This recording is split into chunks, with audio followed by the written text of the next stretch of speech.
Welcome to The Newsworthy. All the day's news in less than 10 minutes. Fast, fair, fun, and on the go. Thanks so much for tuning in. Today, we're talking about the government shutdown. It's day 3 now, what to expect. Plus, Amazon's store of the future. 2 teams are officially Super Bowl bound. And the SAG Awards' first host ever. All that and much, much more in less than 10 minutes. I'm Erica Mandy. Today is Monday, January 22nd. This episode is brought to you by Soul Organics. Soul Organics is all about luxury, organic sheets and bedding. The sheets are chemical-free and naturally hypoallergenic. Soul Organics is also fair trade certified and gives back to the farmers, so you can feel really good about buying from this company. And the bedding is just really comfortable.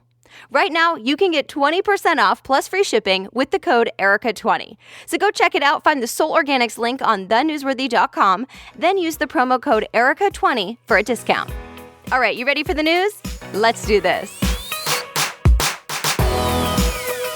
Lawmakers tried and failed to make a deal over the weekend, so the government shutdown that started at 12:01 a.m. Saturday continues. The New York Times reports it means hundreds of thousands of federal employees will be furloughed today, aka off work without pay. Both Democrats and Republicans worked over the weekend. There was some hope yesterday that maybe a deal on a spending bill was in the works, but it didn't happen. Instead, expect a vote today at noon. Republicans want a temporary spending bill that would keep the government going for a few more weeks while more negotiations happen. Remember, the House passed that short-term solution last week, but the Senate, not so much. And they both need to pass it for something to go through. Many Democrats won't vote for that short-term solution. They say it's just putting off the inevitable, and they want to deal with immigration now. Specifically, they want DACA protections to be part of a spending bill. DACA gives legal protections to hundreds of thousands of undocumented immigrants that were brought to the U.S. as children by their parents. The White House says as long as the government is closed, it will not talk immigration. And some Republicans say these issues really shouldn't be combined right now. Still, lawmakers are talking about it. And one potential deal? Pass the temporary solution now and promise to deal with DACA in the coming weeks before the program is set to end in March. But there's no guarantee with that. So while this back and forth continues, both parties continue to blame each other. During the shutdown, non-essential federal programs and agencies will be closed. To be continued. It's been 1 year since the Women's March was likely the largest one-day protest in U.S. history. So this weekend, there were more women's marches. It also marked 1 year since President Trump's inauguration. Many women called for social change, talked about the Me Too movement against sexual harassment and assault, and urged women to make sure they vote. Many were also protesting President Trump. President Trump, though, tweeted support for the march, but said they should be celebrating the successes of women over the last year during his presidency. The movie Wonder Woman 2 will be the first film to officially start using new Hollywood guidelines. The Producers Guild of America put out new policies as a way to fight sexual harassment on film sets.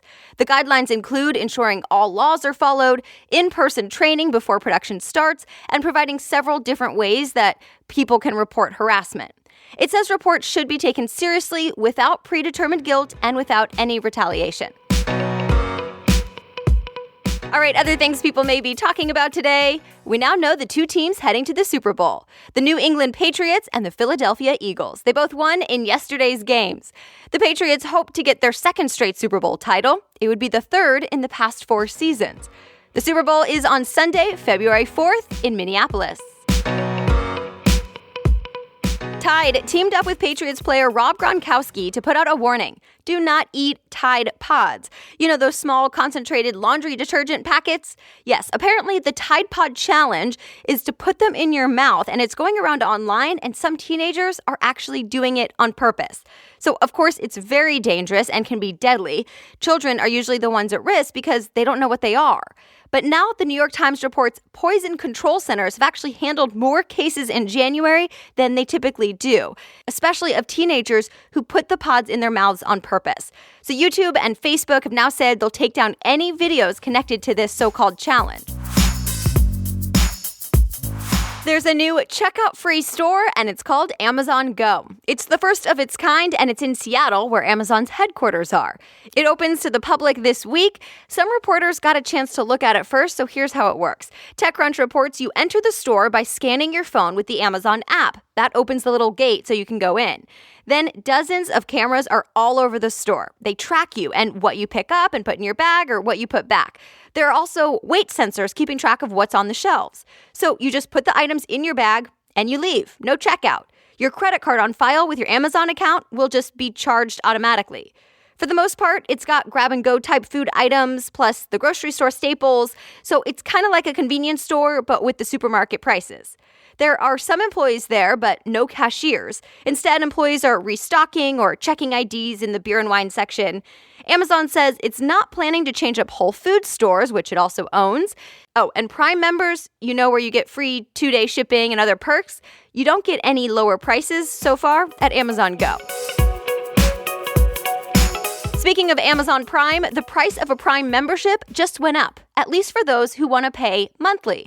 Recode reports the monthly fee is going from $10.99 to $12.99, so $2 more a month. But if you pay for the full year, that price is staying the same, $99. The SAG Awards were on last night, and Kristen Bell was the first host the award show has ever had. Another new thing this year, all the presenters were women. CBS News reports producers were inspired by the Women's March, so they wanted to highlight women's achievements. For the full list of winners, you can find a link in today's show notes at thenewsworthy.com. P.S. Stay tuned this week. Oscar nominations are due out tomorrow. For 3 weekends in a row now, Jumanji: Welcome to the Jungle won the weekend box office. Variety reports it's pretty impressive staying power. The movie came in second on its first 2 weekends because of Star Wars: The Last Jedi, but after that, it took the lead and it stayed there. And that's it. You are all caught up. Thanks so much for listening. You can always read more about any of the stories that caught your attention today at thenewsworthy.com. Just click episodes in the upper right corner and find today's date. And don't forget, you can enter to win prizes worth more than $300 at thenewsworthy.com/giveaway. You can get 2 bonus entries for this month's giveaway by leaving a review on Apple Podcasts or wherever you listen. Screenshot that review and post it to social media with the hashtag #TheNewsworthy so I can find it. And be aware, on iTunes, you do have to use a unique name for it to submit correctly, so something that's never been used before. Then just give it a day for it to actually show up. If you've already left a review in the past, no problem. Just screenshot that one, share it to social media with the hashtag #TheNewsworthy, and you're good to go. All the rules and details are at thenewsworthy.com/giveaway. The Newsworthy is ready for you every day, Monday through Friday by 4 a.m. Eastern Time. I'll be back with more news tomorrow. Have a great day.